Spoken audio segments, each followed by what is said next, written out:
Jun, ba't wala kang jacket ngayon? Wala eh. Ikaw? Gusto mo bigyan kita ng jacket? Sige, tol.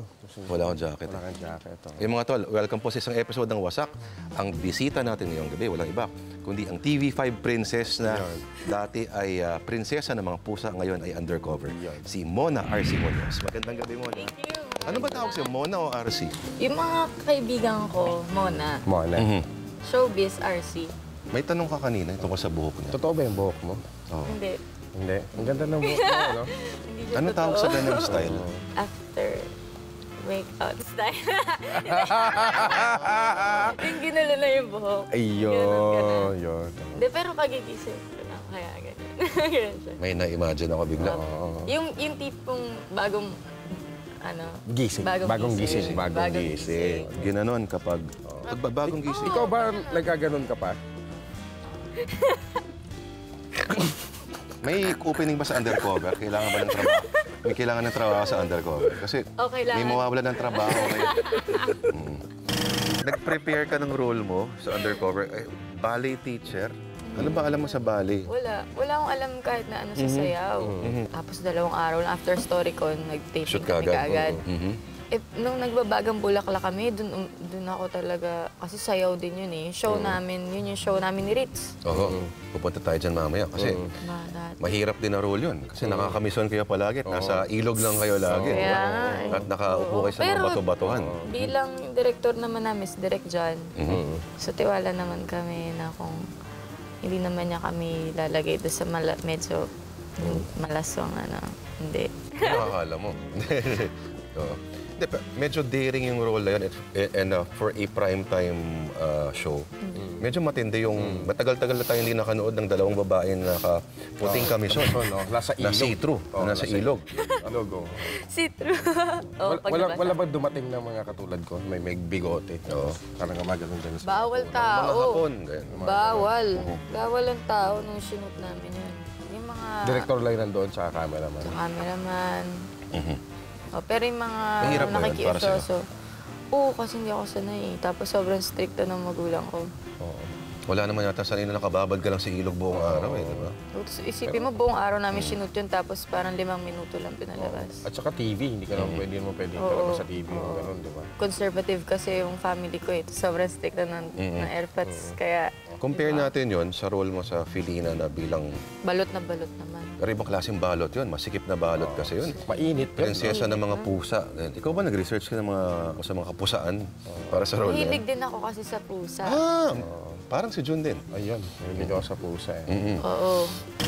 Ano yung first impression mo nung nakita mo si Arce? Sabi ko, ang ganda mo pala talaga. Ako din, nakita ko, una kaming nagkakilala sa isang bar. Pero wala akong na-absorb sa sinasabi niya sa akin kasi nakatingin lang ako sa mata niya. Alam mo na Naka-contact lens ka ba nun? Talaga? Ba't parang iba yung mata mo ngayon? Ewan. Alam mo, mula bata ka, alam mo na magiging artista ka. Hindi. Kasi alam na, ay, ganda mo ah. Lagyan na-appreciate ng mga ano eh. Kasi ano ko nun eh. Mahiyain, hindi ako nasa sulok, tahimik lang. Hindi ko talaga naisip na mag-artista. Ano pag nasa sulok ka? Ganito lang. Ganito lang. Gumaganon. So, ilang taon ka nung nag-first ka na mag-try sa industriya? 16. 16. Yun ba, siyempre 16, ano yung mga nasa isip mo nun? Parang meron ka bang certain roles sa gustong makuha at that particular point in your career? Yung time na yun, wala pa. Ang nasa isip ko lang, parang, sige, nandito ako, gusto ko itong gawin. Bilang yun din kasi yung course ko sa college. Sabi ko, Ang sige. acting? Oo, theater. Theater, Hanggang ngayon ba, enrolled ka? At tapos na. Wow, Ano to, sa UP? Sa... galing. Yung teacher mo ba si Tony Mabezo? Hindi ko na siya inabutan na nagtuturo siya eh. Pero marami akong professor na inabutan.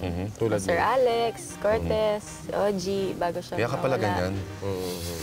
Bakit? Hindi ba sila ugi? Ganyan. Malulupit eh. Galing, galing. Pero sobrang magandang experience yun kasi hindi Si siya Anton. madali. Naging teacher mo si ko Anton Juan? Oo. Oo. Parang lagi kasi siyang wala dito sa bansa. Napagalitan ka niya?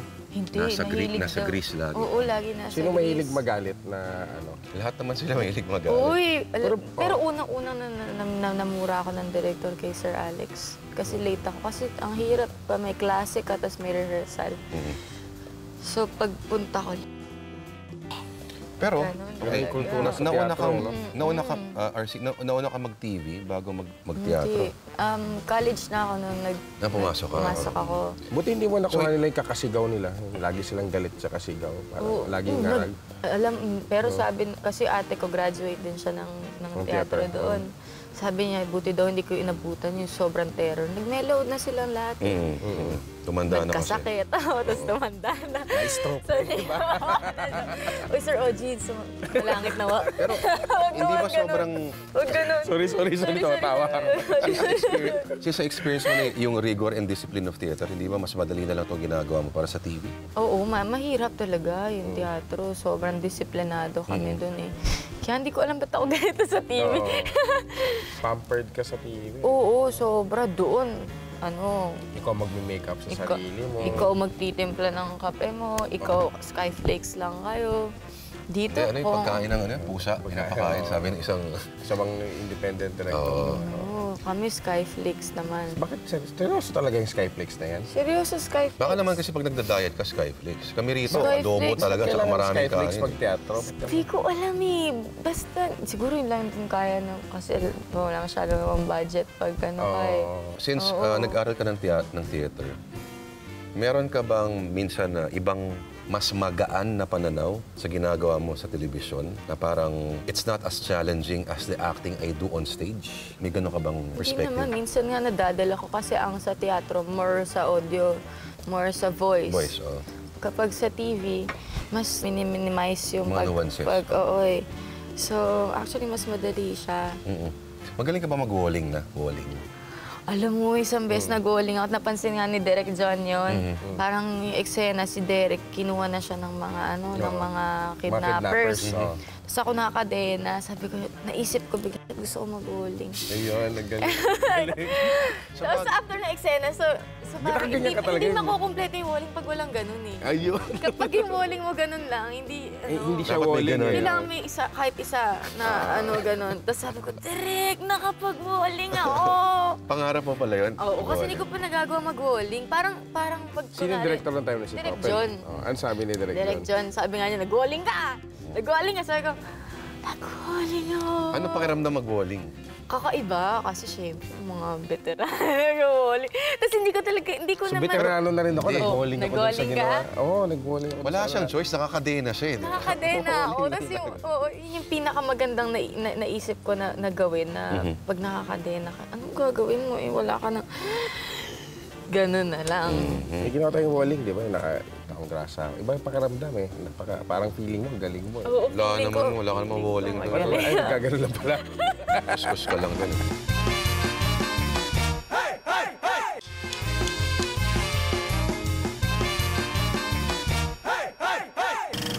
Maaari bang paunlakan mo kami dito sa Oh, WhatsApp? yan. Oo. Dahil ay tradisyon po namin na pag may bisita kaming actress. Ay, kailangan umarte. Umarte Pakita yung at, pag-arte. Oo. Pwede bang yung eksena ay...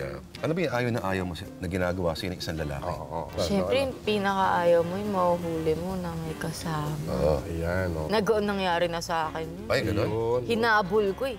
Hinabol mo. Tapos, Tayo lang naman di. Sino? sino ba yan? Yung una. yung una. Okay, imagine mo na siya yung Siya yun. una mo kunyari. Yan. Parang pwede mo mang i-relieve, Hirit siya. i-relieve yung eksena na yun na parang, kunyari may Sige, pagkakataon ka na confront siya. ganun. Nabol. Nahuli mo siya. Nahuli Ayan. kita, may kasama ka, di ba? Yeah, ganun na lang. Kunwari, holding hands kayo. Yan. Pwede namang hindi lang holding hands. Pwede rin, kunwari, palabas kayong sinihan. Ayan. Yan. Motivation. Maganda yan. Motivation, Galing maganda, yan. ha? Talaga. Okay. Pwede kami dito. Okay, game. Dapat may best friend din ako, parang kasama ko. Ay, dahil kasama ka. Yes, Oo. yes. Sama ka na, dali na. Ayan, Ah, pigilan mo. Yan. Oh. Kailangan na motivasyon eh. Okay, ready, Eh, ready? Ano ka? Okay, game.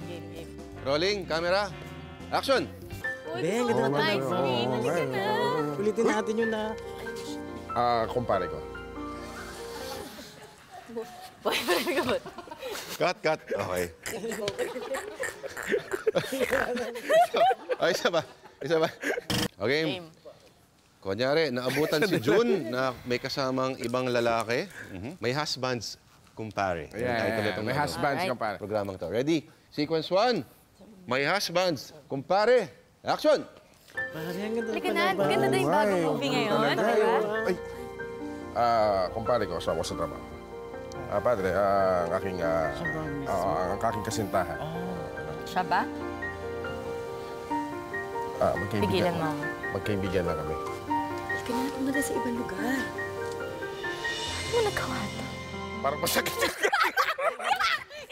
Sorry. Nag-shower siya! Nag-shower! Nakandang-handa na siya. Nakakatakot ay sampal. Sorry. Naiyak ako! Natakot ako, bubuelo ka eh. Naramdaman Okay, mo mga na. ganito ba? Hindi nga eh. Tagalin mo muna yan. Tinatago ko nga eh. Tinatago ko, Sige, sama. Huwag ka na masyado mag-dialogue, June. Kunyari, Kaya, yun yun. Ronnie Lazaro. Ronnie Lazaro. Mata lang talaga. Ready? Sige. Camera. Action! Halika na nga. Late na nga tayo eh. Okay. Kasama ko sa trabaho, kumpare ko.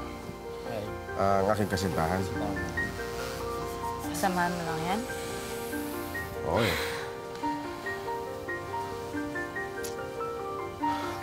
Hindi ako naniniwala sa inyo. Magpapaliwanag ako. Hindi ako naniniwala. Magpapaliwanag ako. Magpapaliwanag ako. Huwag mo ako hawakan. And cut! Ang galing ni Bart. Ang galing. Ang galing ni Bart. Dapat tuhog yun eh. Kaya lang. Galing. Sorry, Bart. Naubos yung Natawa. tubig eh. Galing. Naubos eh.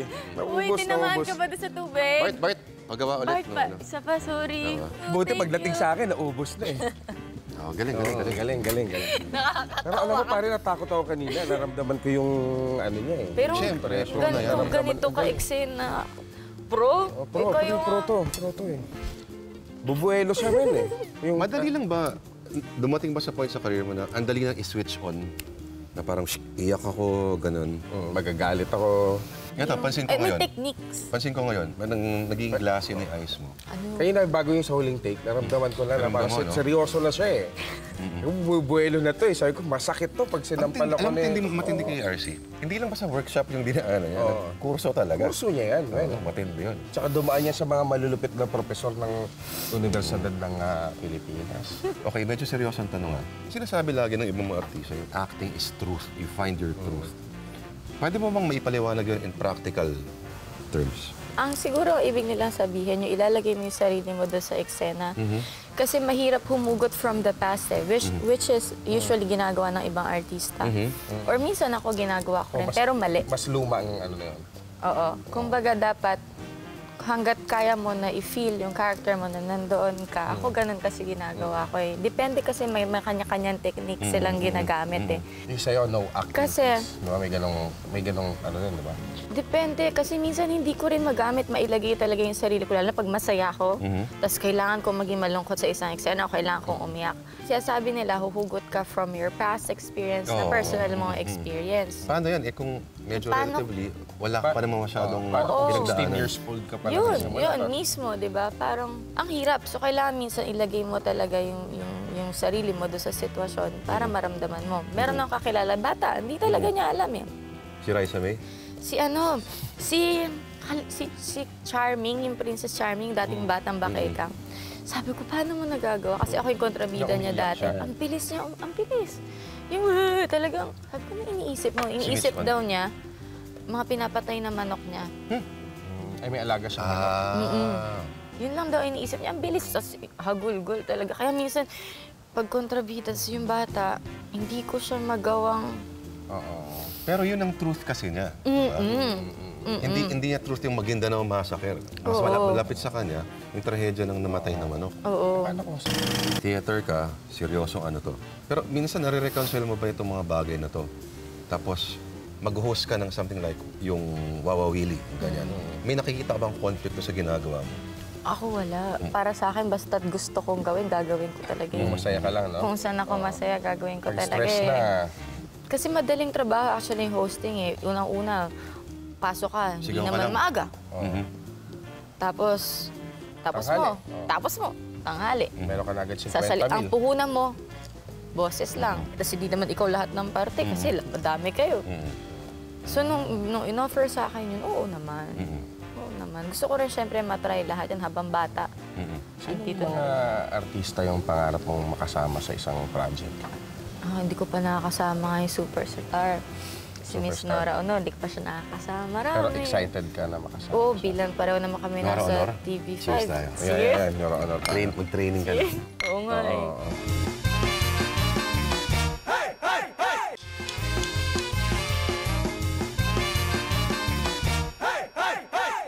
Alam mo ba, Tol, may attempt siya noon na sumali sa isang beauty pageant.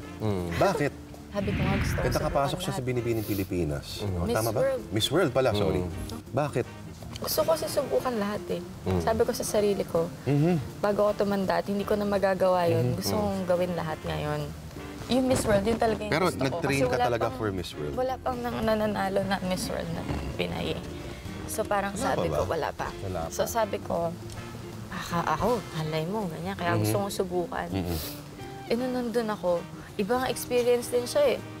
Parang ang layo niya sa hosting, sa teatro. Kasi doon talagang kailangan pag lumabas ka sa tao, preparado ka. Hindi ka pwedeng anga-anga. Nakakatulad ng hosting, feed sa'yo lahat. Dyan lahat. Pag acting, feed sa'yo. Ito, Sample ka, kaya mo yung sarili ganyan? mo. Iba sa Miss World, yung normal daw. Yung ganito. Normal? Pag- Hindi yung nakakagat ka na parang, Dapat sa Miss World mas natural. pwede. Kasi di ba binibini ganito eh. Ang Miss World pala, yung Ganon. natural lang. Okay. Sabi nila. May ano rin pala yun, ano? Ako rin, pagdating ko wala akong alam. So ginagawa ko ganito, sabi, ganon daw. Oo. Tapos na-train ka na ba sa, first of all, thank you for that question. Yung gano'n. Gano'n na. Hindi, alam mo bang hindi dapat pala magte-thank you? Pinahirapan ka sa isang tanong, papasalamatan mo pa sila. Yun, no? Ah, suplada. Di ba? Hindi niyo sabi sa amin. Oh, sinabi sa Miss Tapos World. yung kamay, kailangan ganyan. Hindi ako actually. Paano? Dapat daw, pag nakapamewang, oo, labas. Oo, hindi dapat. Nakaganito. Yan, ah. Ayan, ganyan. O, tapos nakagilid dapat yung legs. Magaling ka. Mawawili, Tol. Oo, ganyan. Kasi normally, hindi lahat ng mga nagnanais maging beauty queen ay nagbo-vocals para sa isang banda. Okay, banda mo, ipangalan, Philia. Ano ba to? Philia parang love, di ba? No? Or Philia ka lang talaga na... Yun din, pwede yun. Kaya ako talaga naisip nga yung pangalan kasi bilang babaeng vokalista, Philia, at saka Philia, Philia. na love. Mafila lang. Sa dami ng ginagawa mo para sa 5, may Nakaka- oras ka pa ba masingit yung mga bagay na yan? Oo. Para nga sa akin, kung talagang gusto mo isang bagay, talagang gagawa ka ng paraan para magawa mo yun eh. So yung mga free time ko, ang taping lang naman namin ng Undercover, MWF, tapos kapag may mga promo kami, mga Sabado or Linggo, usually ang gigs, Friday, Saturday lang naman. Ano ba tugtog na Philia? Para safe rock. Kasi iba-iba, may mga ginawa kaming kanta na Bohemian Rhapsody. Kunyari, yung ganyang muka, may banda. Oo. Mas magiging attractive ba siya sa'yo? Or iba pa rin yung pag nakakausap mo. Oo, depende pa rin pag nakilala mo. Yun, Ewan ko ba dito, no? Kailangan may itsura eh, no? Dito, no? Posible bang ma-inlove ka sa isang kagaya niya? Pag nakilala ko na siya. Ingatan mo Baka yung cellphone mo. Conscious ka ba na maganda ka? Mukha ba akong conscious? Sabi nga nila parang sa set namin, ako lang yung artista na nakatrabaho nila, hindi nagli-lipstick daw. Yun. Kasi layo ko kayong Saka huwag kang magpa-retoke, ha? Okay na yan. Perfect na yan. Hindi, 24 pa lang siya. Hindi natin Mga, masasabi. huwag mong gagawin. Pag umabot ng mga ilang ano yan, makapal na ilabi yan. Gano'n na. Ganun. Kita mo si Gloria Romero, ang ganda pa rin, di ba? Habang sobra. umaano. Yung sa Nakita alak mo yun. siya nung bata siya? Oo, Naman. Ang ganda, di ba? Ano yung pinakagusto mong bahagi ng katawan mo? Mata. Sige, mata. Mata rin. Cheers tayo dyan. Cheers! Cheers. Cheers. Gumana na ako, tol. Nabigyan daw sa mata eh. Di ba bawal din mag-cheers yeah. pag non-alcoholic daw? Ang beverage. Tubig lang iniinom Tubig lang, natin. tubig For the lang. record, mga bata. Tubig lang to. Paano yun? Tubig lang ang iniinom natin. Last question, Mona R.C. Munoz. Maraming salamat sa pagdalo mo ng Salamat. interview. Oo. Kunyari bukas papanaw ka na, ano yung gusto mong huling hapunan mo? Lengua estofado. Tsaka leche flan. Good answer. Ayaw mo ng baboy sa huling plato? Hindi gusto ko tenga ng baka. Ay, dila ng baka. Hilig sa Tapos dila. malambo. Yan o. Laki kasi yung dila ng baka. RC Munoz. Okay, mga tol. Maraming salamat and good luck sa career mo. Thank you. Ang lamig na Ang, kami. ang ganda talaga ni RC Munoz. May asawa na yan.